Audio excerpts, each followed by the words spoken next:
Assalamualaikum warahmatullahi wabarakatuh. Kenalkan, nama saya Yusri Eka Yunda dari DKVA, akan mempresentasikan tentang UTS Manajemen Desain, yaitu tentang mendirikan perusahaan kreatif di era pandemi. Oke, jadi perusahaan kreatif yang ingin saya dirikan namanya yaitu Euroc. Euroc itu adalah perusahaan kreatif yang bergerak di bidang custom case HP. Nah, ini analisis SWOT-nya. Yang pertama yaitu kekuatannya, di mana perusahaan saya akan menggunakan bahan yang bagus dan mempunyai ciri khas yang unik dan desain yang menarik, tapi harganya tetap ekonomis. Selain itu ada juga kelemahannya, yaitu memperluas pemasaran dengan menambah banyak varian produk, meningkatkan layanan, dan melakukan promosi baik offline maupun online. Jadi ini perlu ditingkatkan lagi ya untuk bagian pemasarannya. Terus yang bagian opportunities, jadi kesempatannya yaitu banyak sekali masyarakat yang menggunakan handphone selama pandemi. Kan selama ini kan semua serba online gitu, jadi semua pasti menggunakan yang namanya handphone. Terus untuk ancamannya yaitu atau threats, yaitu persaingan dalam bisnis ini tuh cukup banyak juga, karena ya melihat masyarakat kembali bahwa banyak yang juga menggunakan handphone. Oke, untuk melakukan manajemen produksi sendiri di perusahaan ini nanti akan mengawali produksinya dengan memproduksi sekitar kurang lebih 100 buah ya. Lalu untuk case juga yang diproduksi adalah case untuk HP yang banyak digunakan masyarakat. Nah, yang bagian ini harus banyak-banyak riset juga gitu, apa tipe HP apa yang banyak digunakan oleh masyarakat zaman sekarang, itu HP apa aja gitu.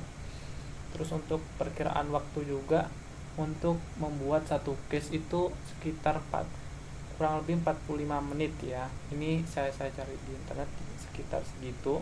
Tapi untuk pembuatan desainnya itu harus sebelumnya. Jadi ini 45 menit mungkin saat pencetakannya sih ya, satu case. Terus untuk desain case sendiri juga mengusung tema yaitu tetap keren di era pandemi. Jadi sesuai dengan namanya yaitu Euroc. Euroc itu kan artinya tetap keren gitu. Dan sekarang juga lagi era pandemi dan banyak masyarakat juga banyak yang menggunakan handphone juga. Oke, selanjutnya yaitu manajemen pemasaran. Yang pertama yang harus dilakukan yaitu menetapkan sasaran pembeli. Jadi di perusahaan ini nanti sasaran pembeli yaitu kaum milenial. Terus mulai menyebarkan informasi ke kerabat terdekat juga. Selanjutnya yaitu melakukan online marketing, dan yang terakhir yaitu bisa menitipkan ke berbagai konter HP gitu. Selanjutnya yaitu manajemen distribusi. Jadi yang pertama yang dilakukan yaitu fokus pada area terdekat terlebih dahulu. Jadi area di sekitar rumah kita harus dilihat bagaimana cara memilih distributor online yang tepat. Selanjutnya yaitu melakukan promosi gratis ongkir dan melakukan sistem COD. Ini yang biasa dilakukan dalam online marketing ya, dalam menarik minat pembeli. Yang selanjutnya yaitu manajemen finansial. Jadi yang harus dilakukan yaitu merancang anggaran ini yaitu modal dalam pembuatan casing HP. Terus membuat laporan keuangan juga tentang keluar masuk modal ataupun keuntungan juga harus dibuat laporannya. Terus yang ketiga itu menyiapkan dana darurat, yang dimana ini sangat penting ya. Mungkin nanti kalau terjadi kemungkinan terburuk itu, jadi sudah ada gitu dana daruratnya. Yang ini, yang keempat ini yang paling penting, yaitu jangan pernah berhutang. Dan yang terakhir yaitu selalu melakukan investasi. Oke, untuk strategi desain kreatifnya yaitu uh, sudah saya jelaskan sebelumnya, yaitu menggunakan nama Europe. Selain bermakna kamu keren, juga bisa menjadi persepsi masyarakat jika casing itu kuat seperti batu gitu kan. Rock itu artinya batu juga. Terus maka dari itu elemen desain yang ada dalam pembuatan casing HP harus ada. Yang pertama yaitu menggabungkan visual aktivitas produktif di era pandemi dan kayak pattern tekstur batu itu jadi akan disatukan. Hal ini diharapkan agar para pembeli dapat menerima pesan agar HP yang dimilikinya digunakan untuk kegiatan yang produktif. Terus pattern batu juga tidak hanya bermakna casing yang kuat, tetapi dapat memberikan kekuatan mental agar tetap semangat dalam melakukan kegiatan apapun. Jadi nanti akan ada penggabungan dua visual ini yang benar-benar harus ada pesan gitu yang ingin kita sampaikan ke calon pembeli nantinya. Terus yang kedua yaitu menggunakan warna cerah yang tegas. Nah ini yang biasa warna-warna zaman sekarang ya, kebanyakan arahnya modern gitu, seperti kayak warna-warna neon ya di sini contohnya.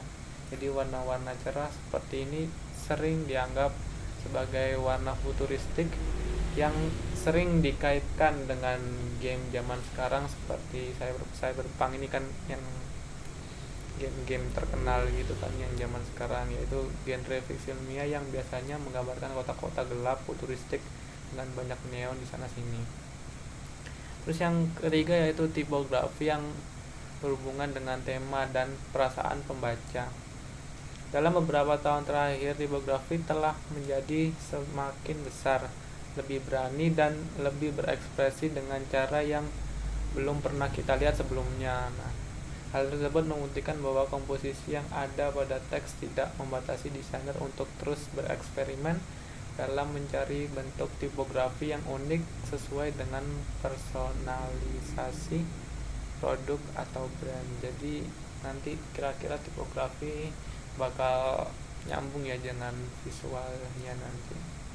Kan ini akan temanya milenial gitu, jadi nanti tipografinya akan mengikuti lah.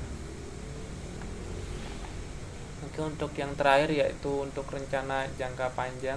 Jadi intinya hanya ada 3 ini, yaitu yang pertama jelas meningkatkan mutu dan kualitas usaha, karena ya kalau usaha ingin berkembang kita harus melakukan yang step pertama ini.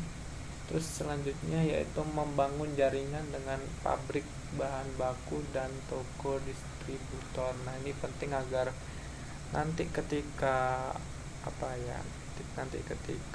ingin memproduksi suatu bahan nanti akan lebih mudah, dan mungkin kalau kita berlangganan kepada suatu pabrik itu mungkin kita akan mendapat diskon gitu. Kalau sudah kenal, sudah menjaga jaringan dengan para pihak pabrik, nanti pasti akan dimudahkan untuk membuat suatu produk.